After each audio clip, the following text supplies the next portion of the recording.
Party जिंदाबाद, Pakistan peoples party जिंदाबाद, Pakistan peoples party जिंदाबाद। हाँ, तुम्हें हम घसीटेंगे। राजा रियाज का भी ये फैसला है और पंजाब के सदर का भी ये फैसला है कि हम तुम्हें घसीटेंगे। क्यों घसीटेंगे? सुप्रीम कोर्ट में यूनुस हबीब का मुकदमा चल रहा है जिसमें तुम दोनों भाइयों ने रिश्वत लेकर एक साजिश करके अवाम को उनका हक छीनने की कोशिश की। हम उसमें तुझे घसीटेंगे, लाहौर की सड़कों पे घसीटेंगे। पैसे कमाने के लिए कंप्यूटराइज करने के हवाले बोर्ड से जाली नतीजे बनवाकर उनके साथ जाया कर दिए, वो तुम्हें पकड़कर सड़कों पे घसीटेंगे। और सबसे बड़ी बात, वो कत्ल, वो मकतूला तुम्हें कब्र से निकलकर घसीटेगी। वो सपना जिसको क्या दोस्त मोहम्मद खोसा ने हलाक कर दिया, हलाक कर दिया और तू कत्ल का मुकदमा भी दर्ज नहीं करता। वो सपना कब्रों से निकल के तुझे उसकी रूह तुझे पंजाब के बाजारों में घसीटेगी।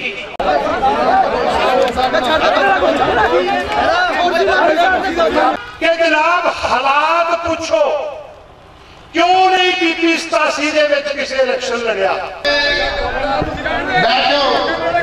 ये जो वजीर आला पंजाब है ना, उसको आपके जोश और जज्बे का नहीं पता, वरना उसकी जुर्रत ना होती जो उसने जुबान हमारे सदर के खिलाफ इस्तेमाल की है। पंजाब के सदर जब कभी भी तंजीम की या ओहदेदारों की या पार्टी के लोगों की बात जोड़ने वाली हुई है या तंजीमें पूरी ना होनी हुई है, ये मेरी गुजारिश पे अमल करें और तो उसकी इंक्वायरी करें कि जहां हारे हुए टिकट होल्डरों को वोटे मिलते हैं वहां ओहदेदारों को भी कुछ न कुछ अनायत किया जाए।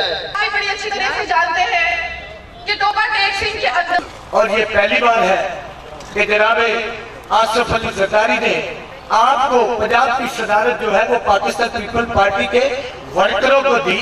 और इस साहब मौजूद ने, मैं भी बताऊं टिकट होल्डर, और जिस तरह से वो तमाम पार्टियों को और अपने तमाम सियासी मुखालिफिन को साथ लेकर चले, बच्चों को नौकरी दे सके हैं, हत्ता के बेनजीर इनकम सपोर्ट।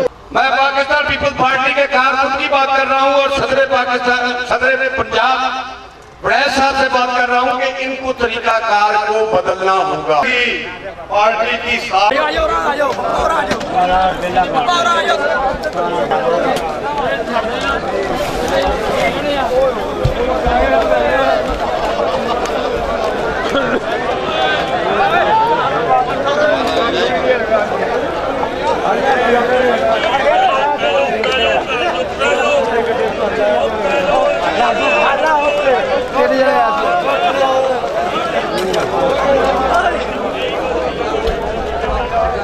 बस कर जा।